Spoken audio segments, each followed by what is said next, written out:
G'day team. Okay, this is a video intended for someone who is super fresh to Revit. To the point there where they'd almost be Googling things like, what is Revit? So, Revit is a 3D BIM software. It is used primarily for drawing buildings, but structures in general, and a large percentage of Revit users would be drawing just houses, for example. It's a very good software. It's very powerful, but it does have its drawbacks. Like, anyone who says that it's perfect isn't very experienced with it, to be honest. So this video is going to give you some kind of like a prequel to starting to really learn it for real.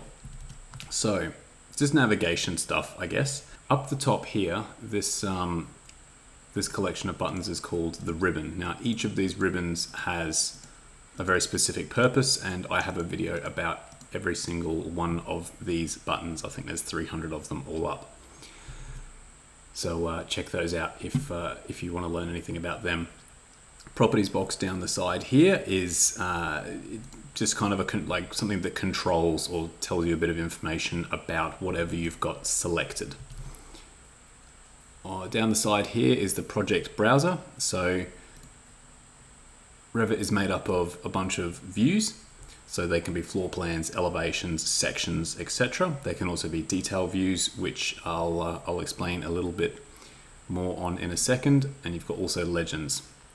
Schedules is kind of like the computation, the background information about Revit. So it's, it will automatically generate window and door schedules and area schedules and just a bunch of different stuff. It's kind of like the computer behind Revit itself. Sheets is what you're going to be printing. So you put the views and legends and schedules on the sheets and then print them. And then families and groups is everything that's loaded into the project, which is like roofs and trees and doors and windows, etc. So when we're in 3D view, if we hold down Shift and then click our scrolly wheel in, we'll be able to pan around the job like this. If you select something, so select this window, and then do the same thing, it's going to pan around just that window itself. So if we're zoomed in here and we start to go around, see how it's just kind of rotating the camera around based on a different kind of pivot point. Whereas if we select, let's choose the window, it's then going to go around the window. So it's just a slight difference between the two things. If you click and drag, right, it's going to make a box. And depending on which direction you go, the box is, you're going to select different things. If I was to click, so let's go to a floor plan. Okay.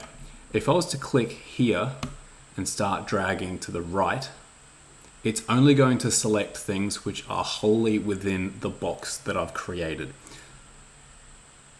Alternatively, if I was to click here and drag to the left, everything this box touches, I'm going to grab. It doesn't matter if I've got the whole sink. As soon as I touch a little tiny bit of that sink, then I'm going to grab the sink as well.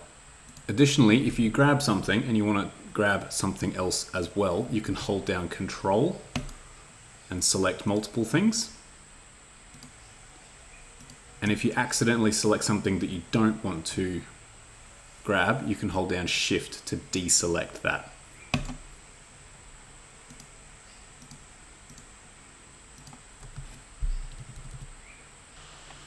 Also, we have a thing called tab select. So if I was to hover my mouse over this wall, but I wanted to select all of the walls that this one's kind of in a chain with, I can press tab and it's going to select all of them.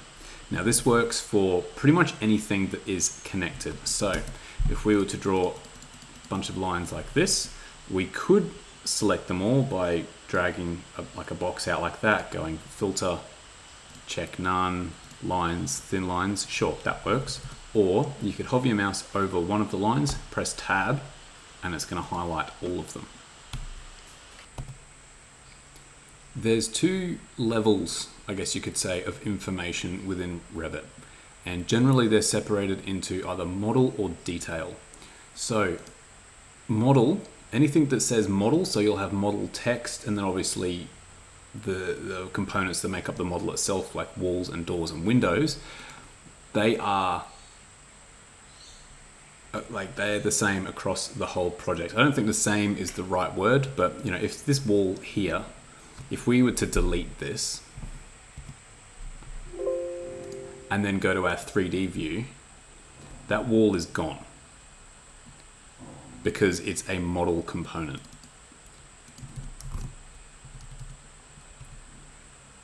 These dimensions are detail components, so they only exist within this view. So if I was to delete these, that doesn't matter. They're only going to disappear from this view because that's the only place where they exist. It's the same deal for tags, for text, pretty much anything that is a 2D component.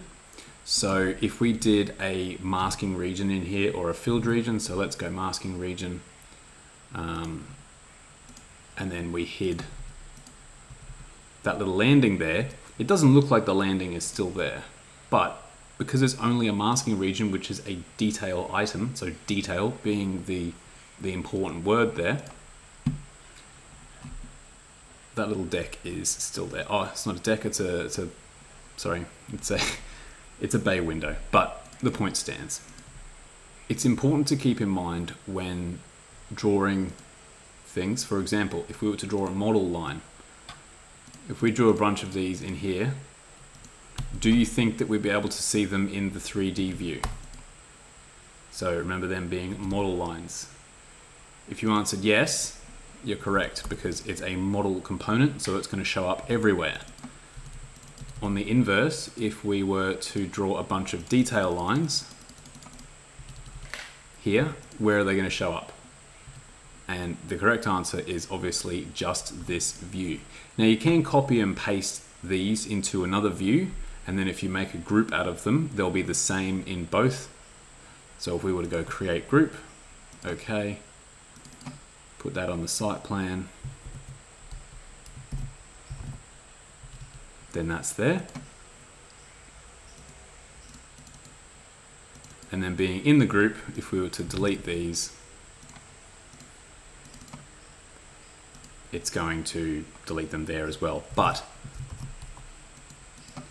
if these are no longer in the group and they're just detail lines, and we were to delete these ones, they're still there because it's not in the group. But the important thing being that detail components only exist in this view itself. Another type of thing like this are parameters. So where's a good example?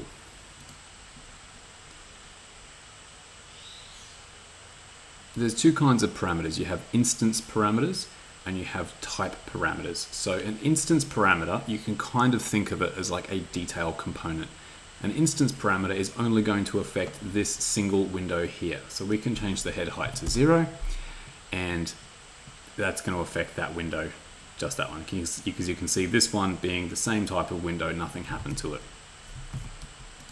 If we were to change a type parameter, so the width, it's going to affect all of them. So a type parameter is like a model component. It's going to exist everywhere and it's going to make changes everywhere. Another example of this would be, we can override the graphics of pretty much anything in any view. So if we were to click here, override graphics in view by element, and then say the cut pattern is just going to be solid fill. So that's fine there. That hasn't affected all of these. If we wanted to make a change to the graphics of all of the walls, that wouldn't be in visibility graphics, which is what this is. It would be in object styles. Object styles is like the model component of the graphics in the project. I do go over a lot of, well, pretty much all of this again in videos later in this series, but it's just good to know this stuff from a day one perspective, because it's quite important to have your head around. Because if you can see something, say if we change a window and then you change the window but it only changed that one window, you'd be thinking like, why has it only done that one window? Well, it's probably because you've changed an instance parameter. Or just replace any example that you can think of there. It's something that's ever present throughout Revit itself. Additionally, there is a bunch of different file types in Revit. So the most common Revit file type you will have will be an RVT. So this is just a standard Revit file. If you save a project as just a Revit project, it's going to save as an RVT. Additionally, there's RTE, which is a Revit template. If you're starting a new job, you're going to open up, or you don't open up the Revit template specifically, you create a new job using an RTE. But if you're wanting to save a job as a template, you need to save it as an RTE. So these are interchangeable. You can save an RVT as an RTE, and you can save a template file as a Revit file at any time.